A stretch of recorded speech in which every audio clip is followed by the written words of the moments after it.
કાળના ડમરું બાજતા હોય તેવી ધણનાટી એ કંકુબેલા ગગનમાંથી ઉઠવા લાગી. પ્રલયના નગારા માથે કાળ ભેરો વર્જની દાંડી વડે ધોંસા દેવા લાગ્યા. કોઈ મંત્ર જાણનારે મંત્ર છાંટીને મોતની સેનાને જગાડી મૂકી છે. કલ્યાણ મલજીના હાથમાં હોકાની નડી રહી ગઈ છે અને એને વીટીને હવે 100 જ સાથી બેઠા છે. એમાંથી તો તે એક પણ ઓછો થવાની બીક નથી. પણ જેમ જેમ તોફાનના મંડાણ જામતા ગયા અને આબમાં ગડેરાટથી જોધપર્ય ડુંગર ગુંજવા લાગ્યો તેમ તેમ કલ્યાણ મલે દીઠું કે પોતાની હજુરમાંથી એક પછી એક સાથી નોખા બહાના બતાવી લપાતો સરતો જાય છે. એમ થતા બપોર 93 થયો ત્યાં તો 500માંથી 495 ફટકિયા મોતી વીણાઈને બહાર નીકળી પડ્યા અને બાકી રહ્યા 80 વર્ષના 5 બુઢ્ઢાઓ. એ 5 ડોસા કઠળ છાતી કરીને રહ્યા તો ખરા, પણ રાવ કલ્યાણમાંથી આગેરા જઈને ભોયરાના છેટા ખૂણામાં લપાતા બેઠા. પોતાના અન્નદાતાની પાસે બેસવાથી તો એને પણ વીજળી પડવાની બીક હતી. દુનિયા વાહ એવા 3 નિશ્વાસ રાવના હૈયામાંથી નીકળી પડ્યા. મરક મુખ મલકાવીને રાજા પોતાના ઓલાવતા હોકામાંથી જોર કરી ખૂંટો તાણવા લાગ્યા. બીજી બાજુ ગગનની પ્રલયકારી અસુર સેનામાં વીજળીનો વધારો થયો. ઘડી આબના અંતર ભેદીને ઘડી ધરતીને માથે ગળથોલા ખાતી વીજળીએ મહાકોલ નાટારંભ માંડ્યો. કડક 3 કટકા થઈને ડુંગરાને હલમલાવા લાગી. પીળા લાલ અને આસમાની રંગે ડુંગરો રંગાવા લાગ્યો. હમણાં ડુંગરના શિખરા કડેડીને ભૂક્કા બની જશે એવી ઘડીઓ ગણાતી થઈ.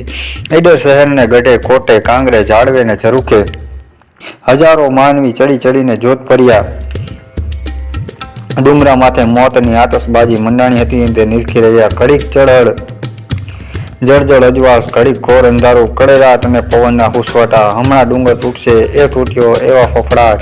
મહેલમાં માળાઓ લઈને હર કરતી બેસી ગયેલી રાણીઓ અને હૈયું દળાય તેવી મેદની એની વચ્ચે કલ્યાણમળ હોકોની ખૂંટો તાણતા મોંમાં આંગળી નાખીને અચળ બેઠા છે. એવા સમયે ઈડરના સીમાડામાંથી એક હાંઢિયો પોતાની પીઠ ઉપર 2 ડોકાની ધાર પડછંગ અસવારોને ઉપાડીને ચાલ્યો આવે છે. જમીન ઉપર લાભ બળતી હોય એવા છબ્યા ભોગ માનતો, દિલની દોડીને 15 હાથ માથે ચાફો ભરતો, પોતાની ડોકને છેક અસવારના ખોળામાં નાખી દેતો, કટકા કરી નાખે તો પણ કણકે નહીં એવો અને આ પાંગાઓ માથેથી પણ માનવીના પગલાં કરીને ખેતરવા જેટલે આગે તરી જનારો 12 વટિયા રીતનો જાણનારો અસલ થરનો ઊંટ એ ડુંગરિયા પંથ કાપતો આવે છે. માથે બેઠેલ અસવારો દૂધમલિયા જુવાનો જ છે. એમાંનું એક નામ કલ્યાણ સંઘ અને બીજાનું નામ ઉમેદ સંઘ છે. બેયની કમરે તલવારો લટકે છે અને 2 ખોળામાં લાંબી નાળવાળી હકેક બંદૂક છે.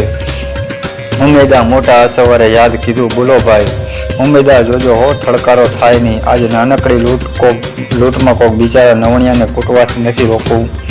બહુ વાર બાપડા નિર્દોષોના માથા ઉતાર્યા છે. આજ તો ઈડર રાજનો મૂછનો વાળ હોય તેવાને જ ફૂંકી દેવો છે. હો ભલે ત્યાં કટકા થઈ જાય. મોટા ભાઈ મૂંઝાઓમાં આ વખત છેલ્લી વારના જુવાર કરીને જ નીકળ્યો છું અને અબડખા નથી રહી. ગળોગળ આવી ગયા છીએ. આજ તો એને મારીને એના રુધિરામાં આપણી દાઢી મૂછોના કાતરિયા ભીંજવ્યા છે.